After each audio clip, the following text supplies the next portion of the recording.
welcome. I'm Daniel G. Garza. This is another episode of Put It Together live stream. Thank you for jumping in. This is Friday, April 5th, 2024. It's so good to be back. For those of you that are regular audience to the show, we should do this on Saturday, but today's a special episode on Friday. And stay tuned. We'll have more episodes. It's been a busy season. Knock on wood. I'm always happy when I'm busy, but it's kind of kept me away from doing interviews. But we're back today. For all of you watching us on Facebook and LinkedIn, thank you for watching. If you don't mind reposting this on your page so that other people can watch along with you. If you're watching us on YouTube, scroll down, hit that subscribe button and the notification bell. It'll let you know every time there's a new show on the air. And we want to welcome all of our friends that are watching us on Instagram. Although your comments cannot be shown on the page, please comment anyway, and we'll make sure to I'll make sure to relay your messages to Barby. So our guest Barby today. So I was about to talk about her. My guest today is Barby Ingle. She is a really dear special friend, somebody I admire so much. But before that, let me read you her bio.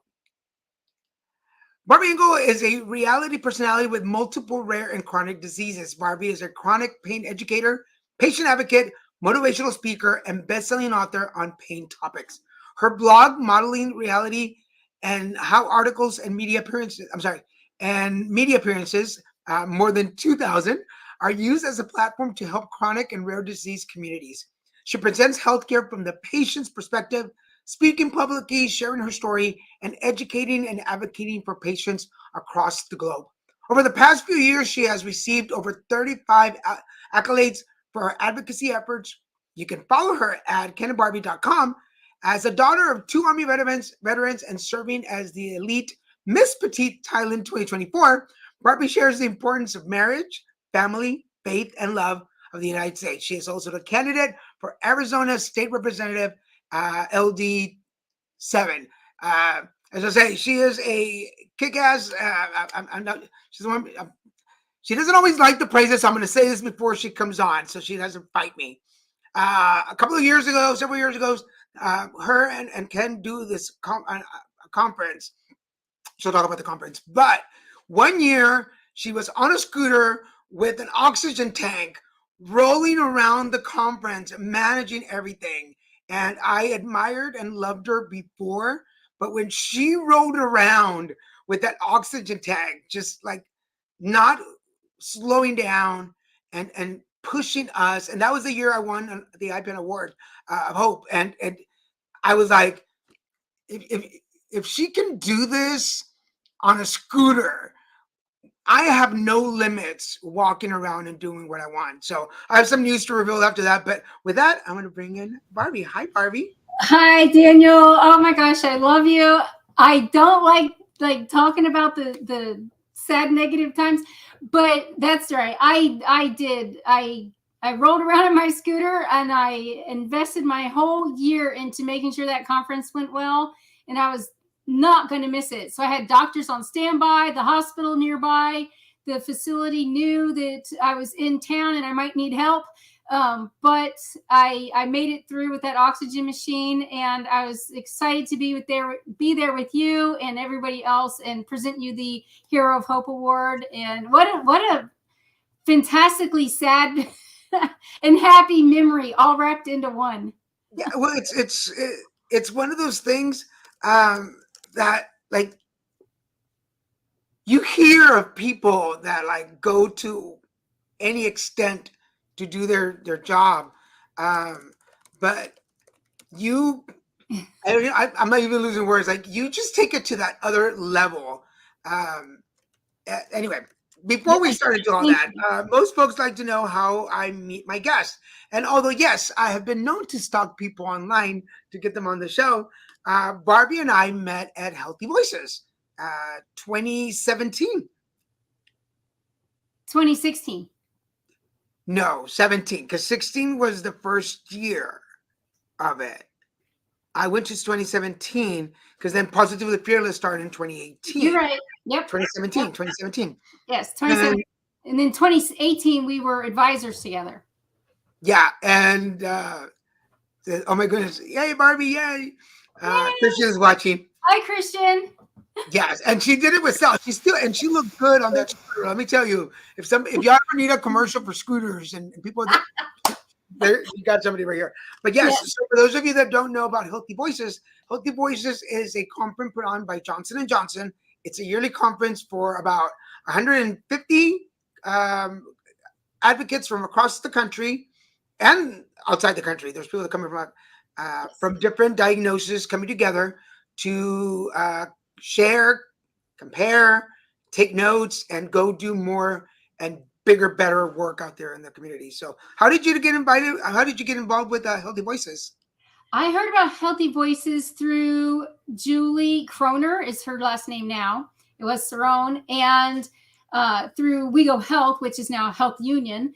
And that's how I had heard about it first. And she had come back from the first year and said, this is a magical conference. And I applied and I went and I said, this is like even the conferences that iPing puts on, this conference is above and beyond and so different and special because it brings the patient voice, the caregiver voice in to talk, share, grow, recharge, lift each other up. And I have made so many, not just with you, but so many connections through Healthy Voices and been able to do projects and be involved in projects on conditions that I don't have, but I can lift up those voices and say, hey, these are some of the challenges these other people are going through. Let's help out in this area when we can, and let's help out in that area where we can.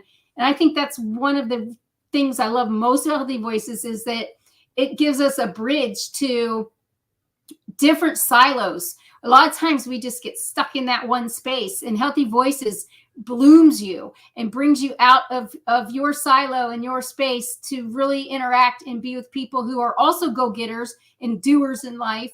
And we're able to compare, share, learn about new things on social media platforms and different sessions and classes where we're actually in there teaching each other what the great things are coming up through the challenging times that we live in. And before we move on from that, one of the coolest things that happened the first time that Barbie and I, after we were advisors, we were there at Healthy Voices. Yes. The year we were advisors, and we just kind of looked at each other like, well, let's go greet everybody. And we just took it upon ourselves to we both, and we're so alike. We both had our stack of business cards. Yes. We just walked out of the table like poker dealers in Vegas, just handing our cards on the table. Yeah. Which I might say that's what made us like really, really popular there. So a lot of people know us because we just have that personality, and I just love her. And I know her husband Ken is in the background listening. So hello, Ken. Just a big hello. Hello.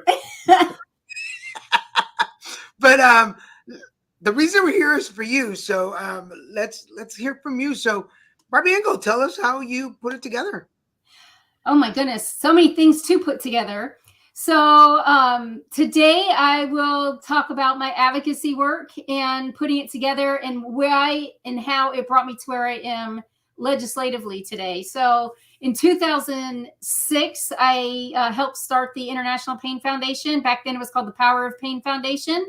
And we were just focused on my condition. And very quickly we realized that people in chronic pain with many different diseases are going through similar challenges, and that we needed to expand our scope. So we opened it up to all people with nerve pain, and then all people with chronic physical pain. And then it kept growing, and our audience grew, and it went international to International Pain Foundation, where we work with over 160 conditions. We do education, awareness, social events, and access to care. And one of the fun things or most interesting things that came out of that was working on legislation in Arizona, where I live, but also in many other states, at least 35, 40 states, 35 that I know I have proof that I worked in legislation I've worked on in these states. And I've also gone and done federal work and also worked with the Department of Defense with our military veterans.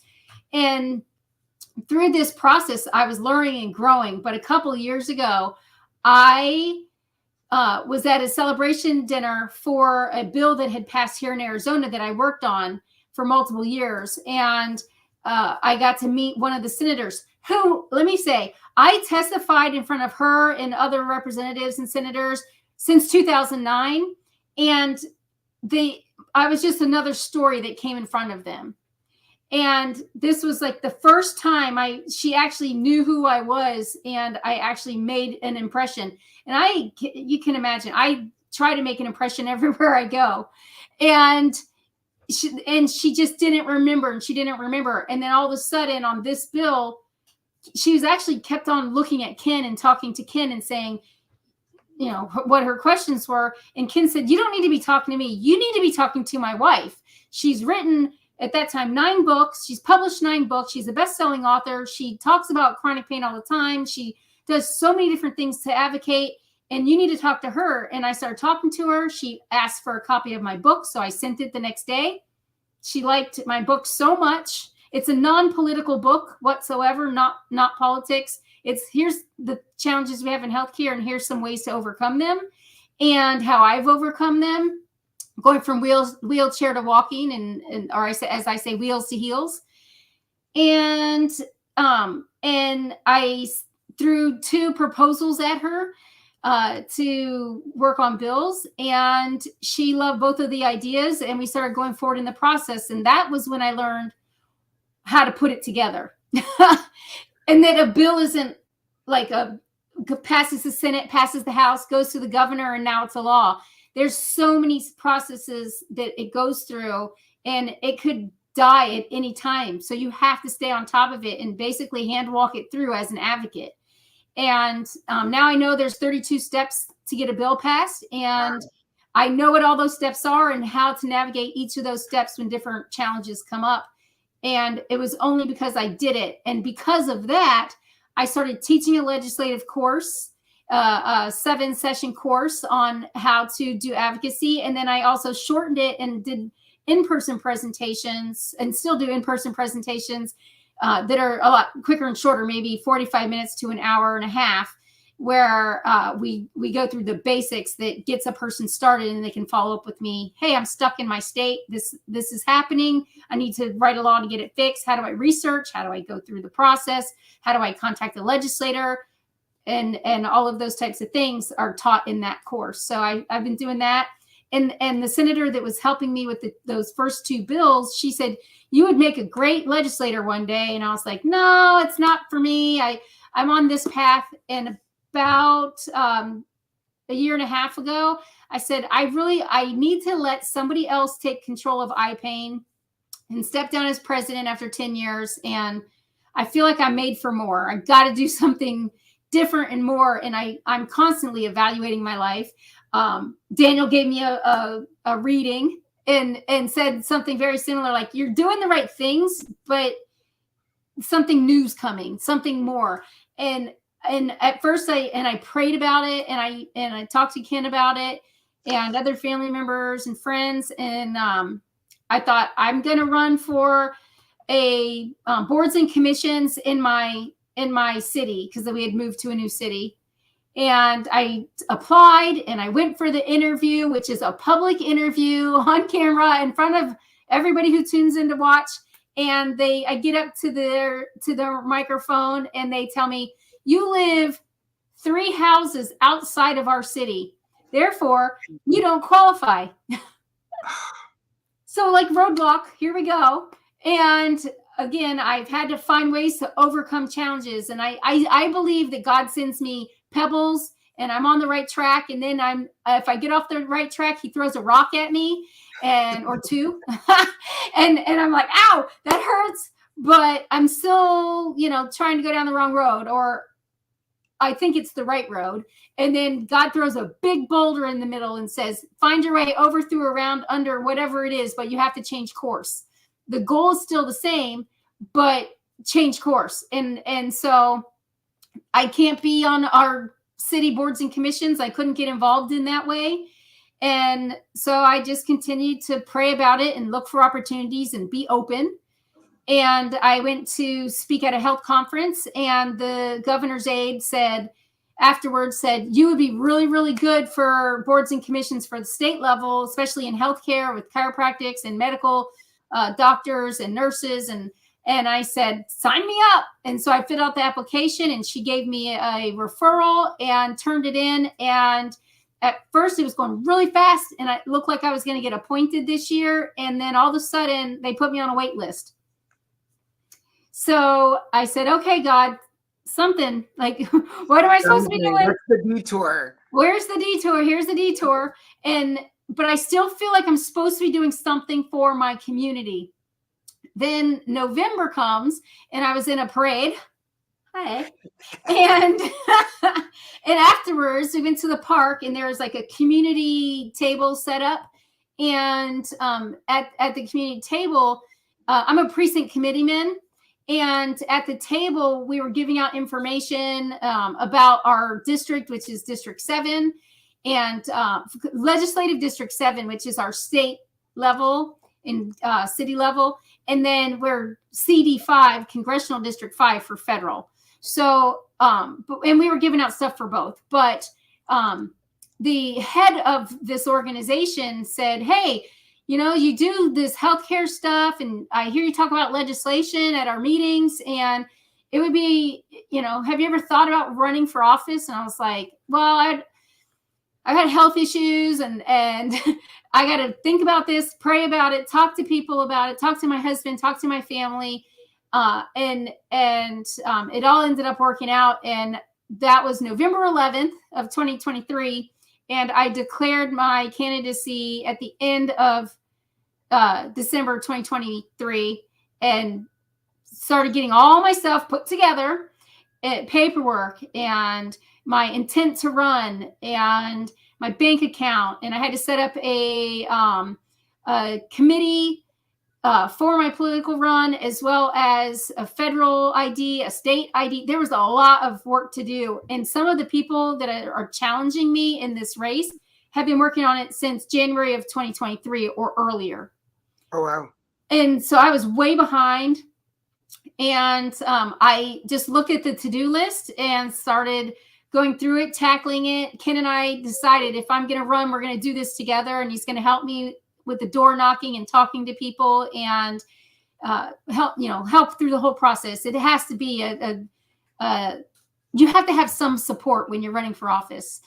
And it was a lot of fun knocking doors. You never know who's going to answer the door, what their beliefs are, but you stand there and tell them your beliefs. And sometimes you get a FU, and sometimes you get a rock on, and people learn about you. And then I give them the opportunity. What are your pain points?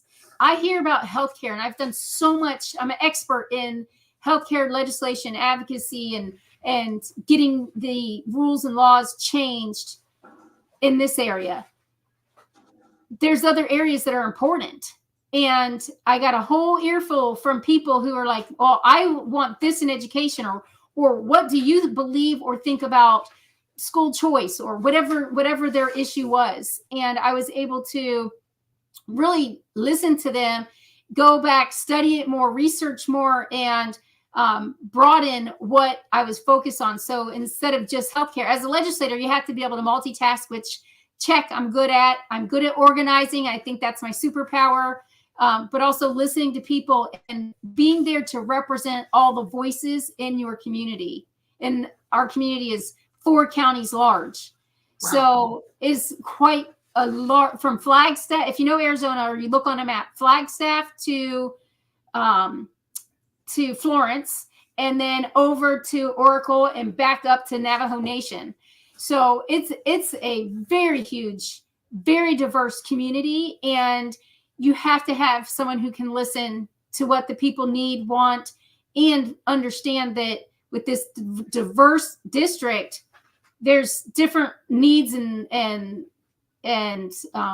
pain points in all of the different communities. And how am I going to navigate that so that I never step on anybody's individual rights and abilities to participate in society? And it's just been an absolute pleasure. Even when someone says F you, at least I know their opinion. At least I got that. Right. And that's a very positive way of looking at it, that even a negative comment is a comment. It's a comment, and it's somebody participating in the process. And so I really feel strongly that in most of the 4 counties, in the majority of them, I feel a lot of support, and I feel like people are giving me a chance. I'm running against 5 other people, and um, and so that's interesting. When they asked me in November to run, I didn't know. I didn't know that it was going to be against 5 other people. And but I like the diversity in voices and backgrounds and abilities, and 2 people will be chosen, and I think whoever they choose, whoever the people vote in, and I believe it's going to be me and somebody next to me, that I shouldn't team up with the other people running. I want all of us to be vetted and looked at and dug into, and then the people pick the 2 people that will best represent them when we go to the state capitol. Nice. Well, let me ask you, because there's a lot to unpack in all this, but um, how do you believe, and you've answered a little bit of it, but how do you believe that the struggles that you've been through health wise, your personal struggles, will help you with the professional struggles? Going from being a successful business owner and a Division 1A collegiate coach on top of the world, where I put everything I was into the sport of cheerleading and dance, to losing all of that physical ability, taught me that a few things. It taught me patience. It taught me that the skills that I learned in cheerleading have brought me to a better place business-wise, with branding, marketing, seeing a challenge, a pain point, a problem, and turning it into something that can be solvable, and saying there is a way to accomplish this. And when you lose everything in life, and I mean everything, I lost my ability to drive, although I do drive some now. Ken mostly does the driving. But I wasn't allowed to drive for years, being wheelchair bound for years, lost my house, lost my job, lost my business, went down to food stamps, and had to build my life back. And having that resilience and strength to come back from something that's lifelong, I'm not going to get rid of the condition, but I learned to manage it, and I learned to keep moving forward, always forward. It gave me a strength and a tenacity and a fire that has shown me that everything that I need to do and accomplish is possible, and it shows other people that it's possible. So I know I can do these things, and it might not look like how I imagine in my brain is it's going to look or be accomplished, but the end goal is accomplished. And when other people see that I have had major life challenges, struggles, and have come back from that, they know that they can do it too. If Barbie can do it, I can do it. And it motivates other people to be their best self. And so I think that will be the strength that helps me win. And there's something so, and for everybody watching, please let me finish the comment before you throw anything at me. There is something very beautiful that happens in your soul when you hit rock bottom, because you learn how resilient, how resourceful, and how strong you are. And when you're watching other people hit that bottom and bounce back, it is so inspirational. I mean, if you look at it from a non-judgmental side, seeing somebody struggle to get back, you're like, man, this person could do anything now. So, I mean, I didn't know you then, but I've known you now for 8 years, and to watch you, like, just again, running around with an oxygen stand on a scooter and running a conference. When I use your story a lot. I tell people when they're like, well, I don't know if I can do it. I'm like, look, I know a lady, and she ran. I mean, and everybody was so, nobody felt sorry for you. That people were not giving you pity. People were giving you respect. And that is such an amazing thing. Does that make sense? Yeah, it absolutely makes sense. And I wasn't asking for pity or even empathy.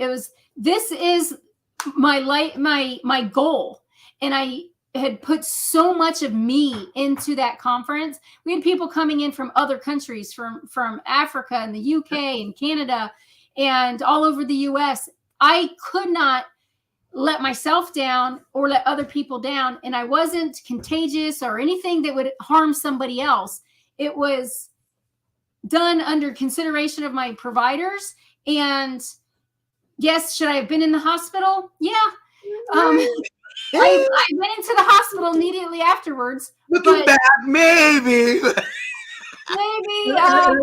Let's clarify for people watching right now. It was personal choice. It was valley fever. Yes, valley fever. Just for everybody to know, like what was wrong with her? It was valley fever. You went through it for quite a while, right? Yes, I'm still positive for valley fever, and valley fever is something that happens in California and Arizona, basically the southwest of the country. I asked my pulmonologist, should I move somewhere else? And she said, anywhere you move, there's going to be an impact, environmental impact to your respiratory. I have other pre-existing things because of the rare disease I live with, algoneurodystrophy, that I already have affected lungs. And I also had a mishap, like medically, that affected my right lung. So I already had that. And then you put valley fever on it, and I had pneumonia from the valley fever. And it literally, most people would have accepted if I crawled in bed and did nothing. That would be the normal reaction. But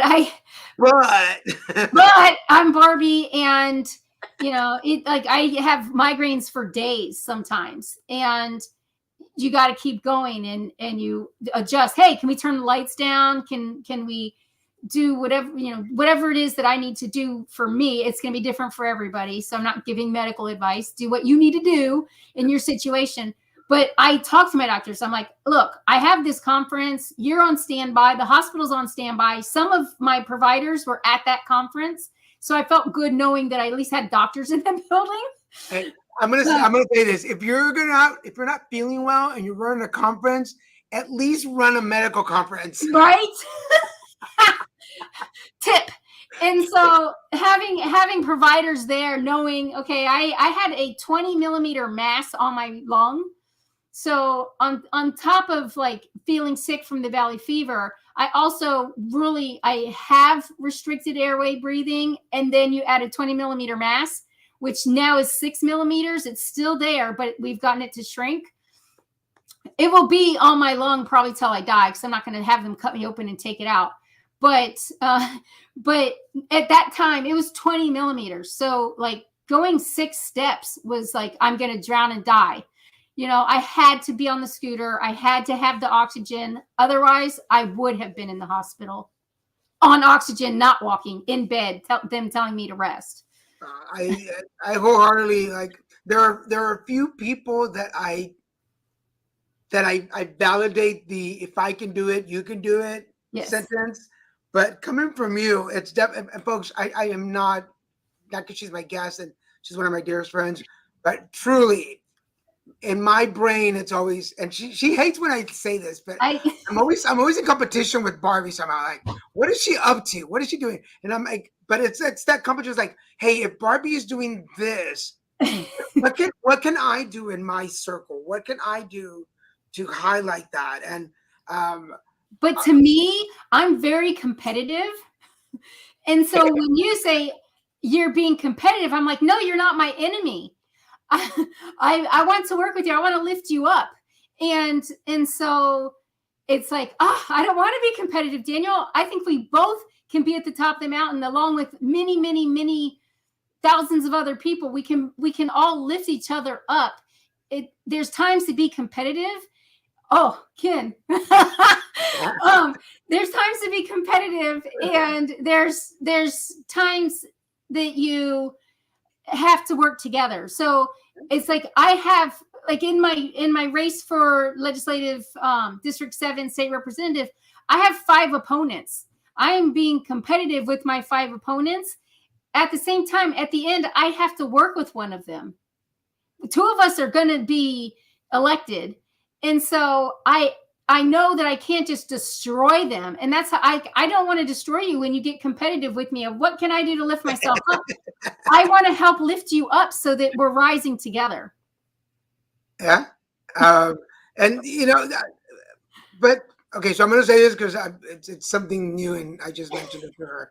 So Barbie is one of the reasons. There are several people that have influenced my decision to do this, but you're definitely one of them. I'm going back to school to get my degree. I didn't get it 20 years ago because I was heavy in my addiction, but over the years it's crossed my mind. But in the last several months, several people have brought it to my attention. Like, have you ever thought of going back? And kind of like you said earlier, like, no, nah, that's not for me. Not Like, this time. I'm Yeah. done with school, but then I'm 53 years old, and I'm like, it would take me 2 years to get my degree finished. I'm like, I'll be 55 when I get. I'm like, what a beautiful gift to myself at 55 to say I have my degree. Oh, by the way, I'm going in for psychology in life coaching That's because I'm already a life coach, and they do experience credits. So Yeah. I'm like, what? I'm like, they don't have a degree in adorable. If they had a degree in adorable, I would go for that one. But Yes. maybe I'll start that. But for everybody watching, we're halfway through the show. I want to welcome you to ask questions, make comments. If you have anything to say to Barbie, please put it on. We're going to show some more information.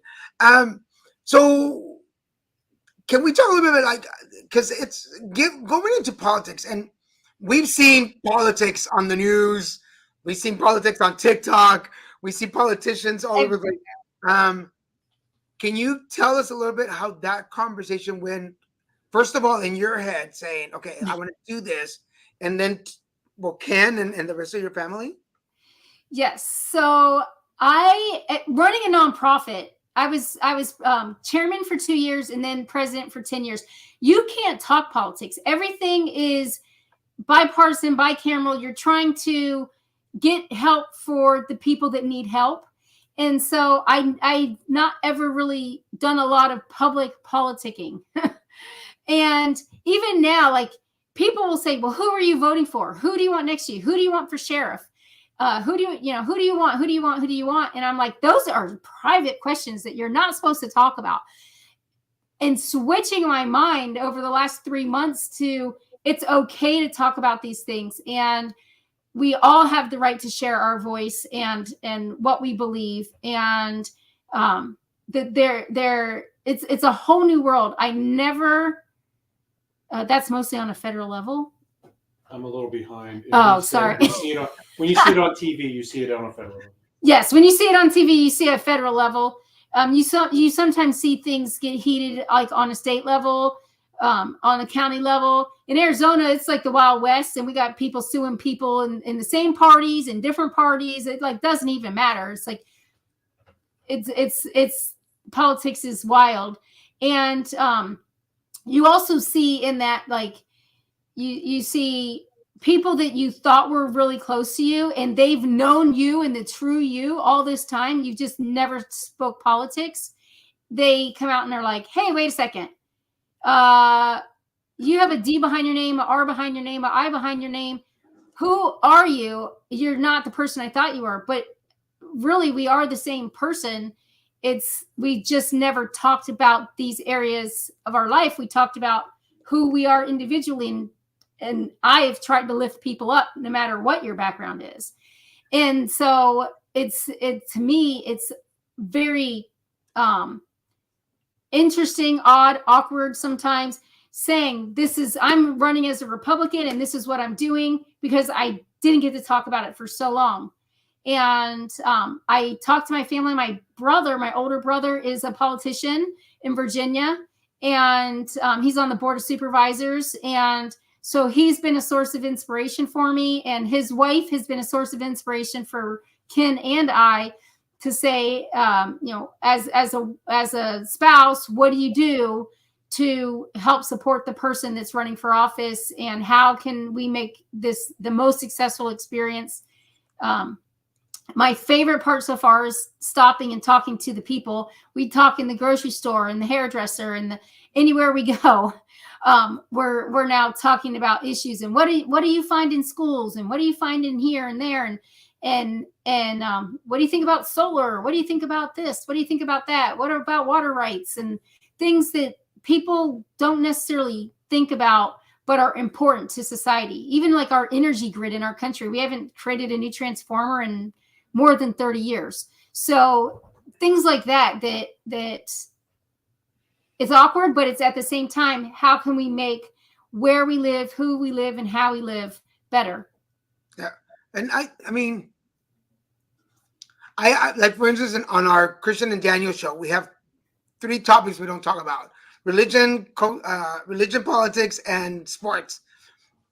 Unless they're cute uniforms and sports, and we'll talk about the cute uniforms. I mean, I'm sure if politicians wore cute uniforms, we talk about them too. Yes. How? Well, you like Sheriff Lamb,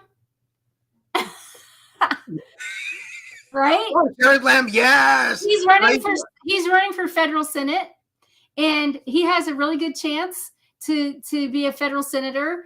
And I think he would represent very, very well. And but the media doesn't talk about him a lot. Yeah, he has Sheriff to go out. Lamb. I know Sheriff Lamb from Live PD. Live PD, yeah, when he was on there. Yeah, who can miss those arms? I mean, hello. I'll take a piece of lamb, if you know what I mean. Bobby, it's not that kind of show. What are you talking about?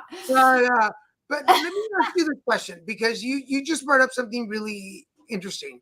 Yeah. We don't talk about politics, and as advocates, politics has a big part to do with the advocacy work and the money we get to do it. Yes. And I'm gonna throw this out there this way: as a female, as somebody with health issues, as a white woman, what is your suggestion on how to bring up politics in a conversation that is not aggressive, that is not in your face, that is not insulting? Because I know you, and I know that you would not be that type of person. Exactly. For anybody watching out there that's like, well, I don't like to talk about, because I hold my hand up. I'm like, no, I don't like talking about politics. I don't feel that I'm informed enough. What would be your recommendation for somebody like that? You don't start off with, hi, I'm Barbie and I'm a Republican. You you share, or I'm a Democrat, or whatever you are. You share your life and why things are important to you, and you show a track record of, look, people need health care. People need individualized care, which have been an advocate for since I figured out I needed it. And before I needed it, I didn't give 2 minutes of thought about chronic care and what we need to do. I had to stop and learn and research. And as you said, I don't know all the political ins and outs. This is where, in general, I see myself. In general, I believe these things. And when you stop and look at the issues, when you have a life-changing issue such as healthcare, it makes you retrospectively and changes you for the future. Think about who you are, what you're doing, and how you best see to bring it forward. And again, it has to be in a way that helps other people. I don't ever want to do something that will hurt another individual's freedoms and liberties. And I want everybody to be the person that they are to the best of their ability. And as long as they're not going out and hurting people and killing people and doing, horrible things in society, then they have every right to do what they want to do. And I don't want to have to tell them, this is how you have to live or be. Yeah. So for me, it's about sharing the under the surface of who you are. And you don't have to ever say, I am this letter behind my name. Yeah, because unless you're running for politics and it's mandatory. When you register, folks. But like Ken said, what did Ken say? When I was growing up in Texas, the people that I hung out with and the people that I dated, it wasn't until I moved to California and I started looking at politics a little more and got more invested in local politics and in advocacy and policies and procedures. And I started to realize It's like, wait a minute. I think I think I was more Republican when I lived in Texas. I've just changed the way that I went. And then when I became a citizen in 2018, and I had to learn. For those of you out there, there's Yes. 100 questions that you have to learn for the test, and then they only ask you like 7. And I started to figure out more about who I was and who I've evolved into. And I realized how much politics had influenced that to become who I am Yes. now at 53. Yep. And just to validate what Ken said, I realized there were some things that I still hold on to from my more conservative time in Texas to Yes. now. I'm not some big liberal person, but I'm not some big tight conservative person either. Somewhere in the middle, and I kind of enjoy that. I like having the freedom and the option to choose what I feel is right for my community. And Absolutely. Does that make sense? It absolutely makes sense. And I kind of, being from Thailand, I was born in Thailand, and I actually have done DNA testing, and I actually have ancestors from Thailand in my background, as well as my sister. I was born with dual citizenship because my parents were American, but I was born in Bangkok, Thailand, Bangkok Hospital in Thailand. And so my sister had only Thai citizenship. So we had to go when we were 12. We had to go into Washington, D.C., and we had to raise our hands and swear to be good Americans. And we were young. We didn't have to take the test. And I only had to give up my Thai citizenship. She had to go through the whole process. And because my parents adopted her. So she had to go through the whole experience, whereas I just had to give up my citizenship. But we both got to go in front of the judge. Marby and Barbie promised to be good Americans. And that stuck with me of, okay, when you come to America, there's a right way and a wrong way. And I like rules and laws that are good. And not all rules and laws are good. But if it's a good rule and law and it's beneficial, I think that it should be followed. And so I did that. My brother-in-law, my sister's husband, is he has a UK passport. He's from Cayman Island, and his mom was Jamaican, and his dad was Canadian, but it's a British passport because of the colonization of those islands. So, but now he's in America and he's working on his citizenship, and he's a business owner here. He came here and did it the correct way, and is in the process of going through getting all the paperwork. And I do understand there's lots of children that come here. They didn't have a choice in that process. And so we're working with the children to help them through that process. But, it needs to be done within the rules. If you start a project with something that isn't a good foundation, it's harder to accomplish the project and it takes longer. If you go through and you just do step by step by step and you put it together into what you need and want in your life, then it's a lot easier to accomplish it. And so, but I saw that as a child. And I saw how we lived in Thailand versus how we lived in America. And we actually had more in Thailand. But in America, we had entrepreneurship and the American dream and the ability to, no matter what you face, come back from it. And whether you make a mistake or you do something that's out of character, or what have you, you have that ability to serve your time, do whatever it takes, and regrow and rebuild a new life. And I saw that in healthcare. Not that I did anything wrong. I was taking life for granted when I got sick, and I feel like it was God putting a boulder in my life saying, go another direction.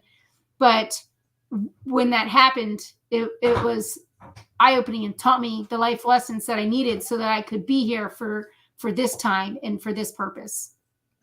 We're sharing a comment here. Coach Tedder from Instagram. I can't see the comments, so. There should be a button on. No, I can see them, but my camera and lighting Oh, setup gotcha. is blocking the comments. So I can see it once you post it publicly. Right. So Coach Stetter from Instagram says policy drives everything. Yes, It does. And we've learned that. So we're at the 45-minute mark, and Okay. Everybody watching, thank you so much for your comments and for watching us. This is the part of the show where we ask our guests to share some words of wisdom. So Barby Ingle, what are some words of wisdom you have for us? Words of wisdom. Hope is true. No matter what you're facing, no matter what you're doing, hope is true. And I'm known as the cheerleader of hope, although I've heard on the campaign trail that I shouldn't talk about being a cheerleader. To me, a cheerleader is an athlete and someone who dedicates their life to lifting other people up. And so you can take me out of the game, but you can't take the cheerleader out of me. And know that whatever you're facing, whatever you're going through, that it is something that can be broken down into smaller pieces.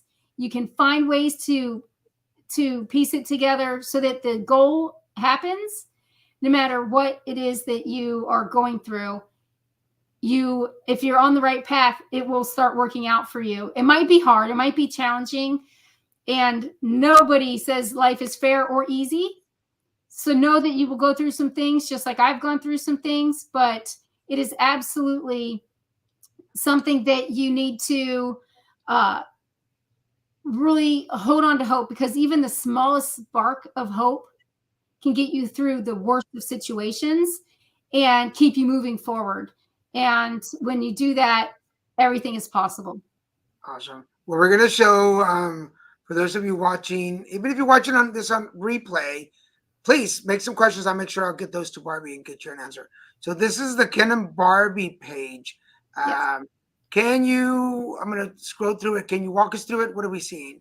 So on the left is the parts that Ken and I do together, like the Ken and Barbie show. We had 9 seasons of the Ken and Barbie show. So a lot of those episodes are there in posterity. Is that how you say it? Posterity. Oh, what was that? There we go. There we go. And then also Ken's a drone pilot and does drone work. So you see some of the videos and things that he's worked on, as well as iPaint Living magazine, which you've been on. And here is the iPaint Living magazine. Yes. And I'm very proud. Alda on it, our current issue.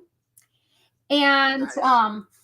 And this comes out quarterly. We get to talk to patients and caregivers and share their stories. We have medical professionals, providers, caregivers, industry that submit articles, and we publish those quarterly, and they're available at our website. And the first 6 issues are free, and then after that, it's $4 an issue. And you can see she's had some big names on the covers.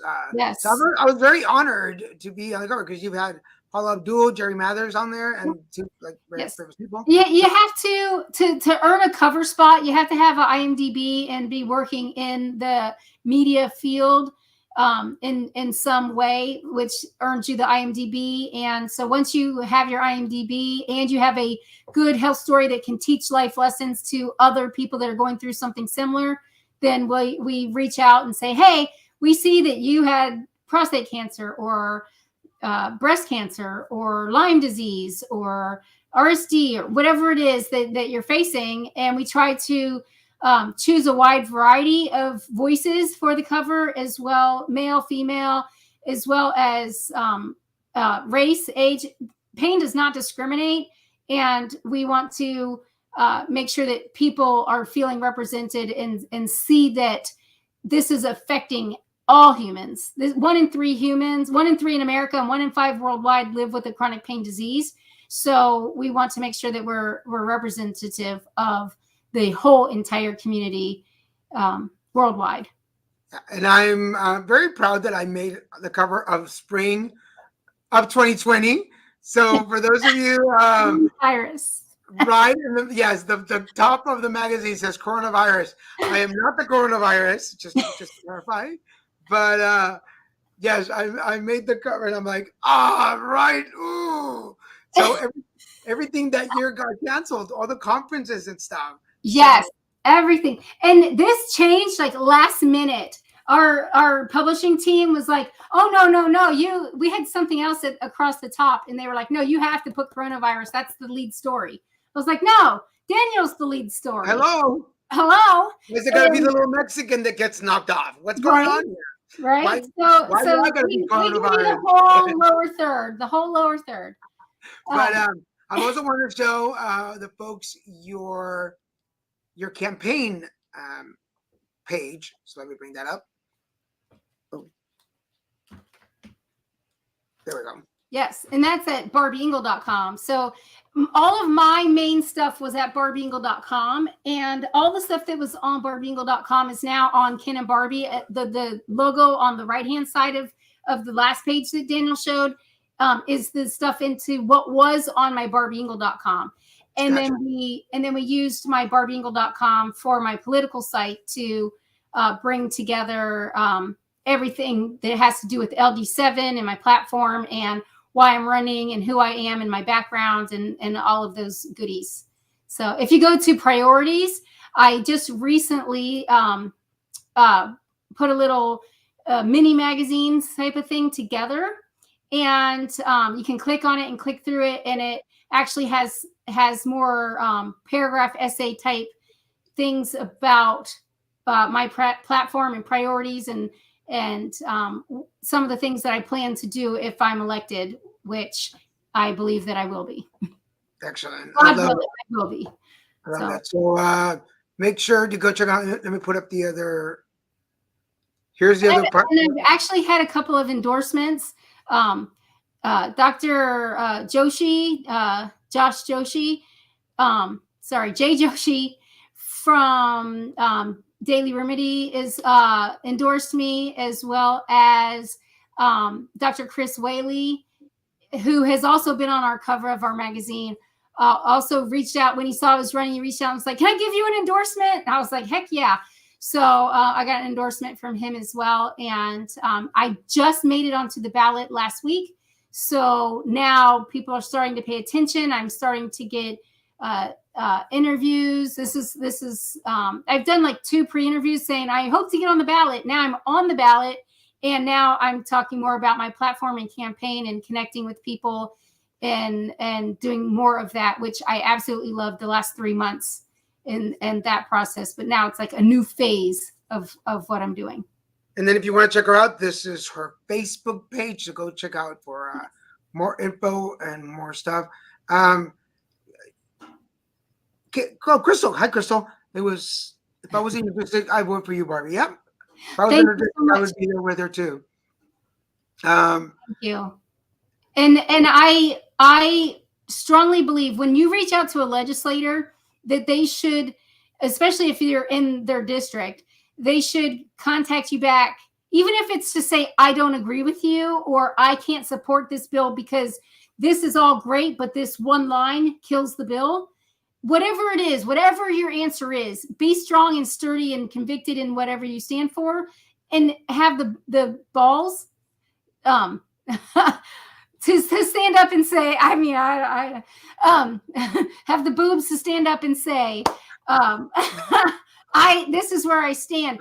I've reached out to many legislators over the years, and I either don't hear back, or whether by phone, email, text, whatever, I don't hear back, or I see them talking about it publicly, and they never had the nerve to bring it up to me. So that's one thing that I will do is listen to the voices coming in and sharing with me, and also do what I can to help those pain points and stand up for what I believe is right and doesn't take individual freedoms away from people.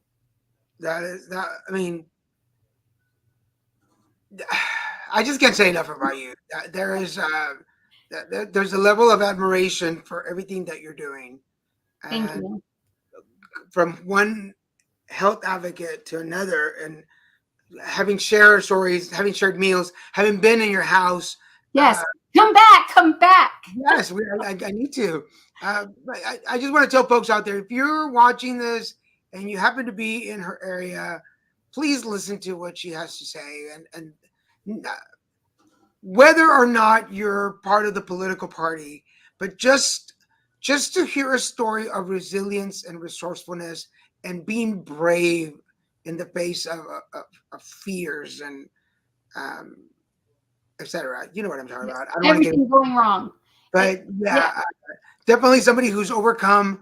And again, I'm going to go back to what I said earlier.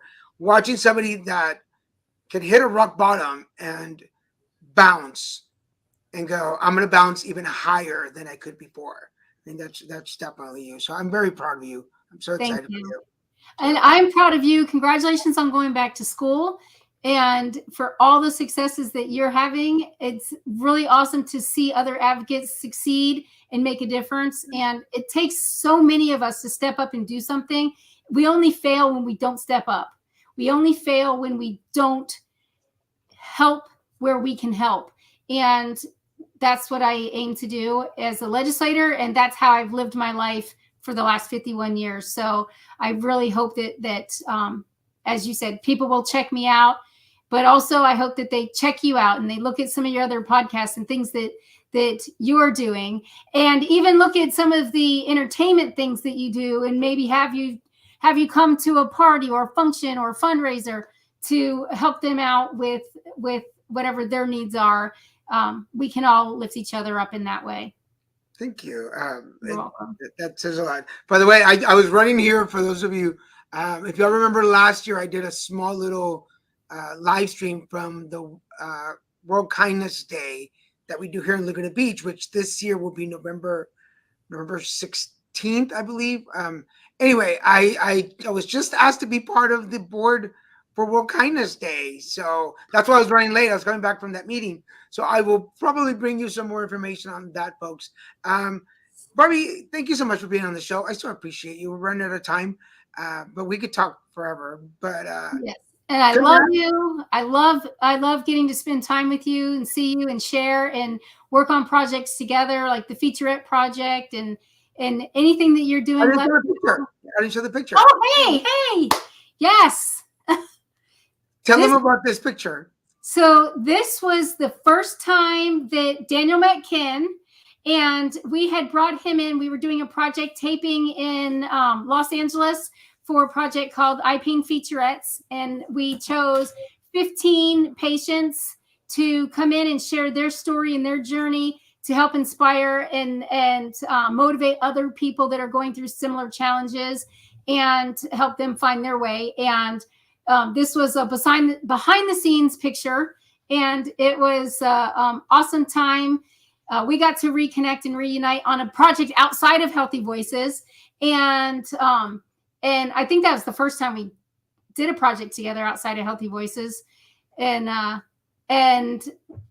look forward to doing more with you through iPain, as well as through all the efforts and things that you're doing, as well as a future legislator.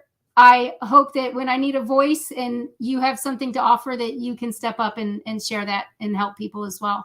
You're like my own little legally blonde. I'm your own what? You're my own little legally blonde. Aw. You're my O Woods.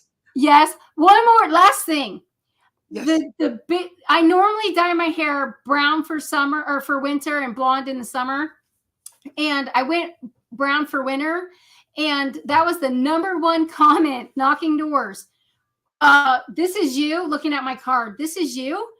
And they all looked at my physical appearance versus let's talk about issues. So I put blonde back in my hair, and we got back to issues. So but keep that in mind if you're watching.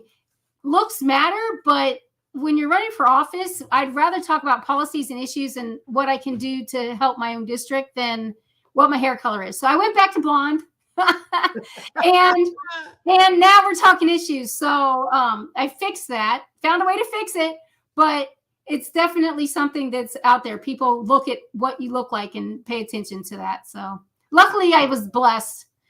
All right, I'm going to put you in the green room for a minute, and I'll come back and say goodbye. But thank you so much for being on the show. Awesome. Thank you, Daniel. Thank you, everybody. Take care. Nope. Bye, Christian. Bye, Ken. Don't go Bye, anywhere. Crystal. Don't go anywhere, Barbie. I'll be back for you in just a sec. For everybody watching, thank you so much for being part of the show today. Thank you for all the comments and questions. Really quick with some of our things. Remember, Grumpy Bunny and the Colors game is still available. $25 signed and delivered. So all you got to do is go to littlemexicanproductions.com/Grumpy Bunny. If you're looking for a life coach, transpersonal coaching, send me an email at danielggarza@littlemexicanproductions.com for prices and available programs.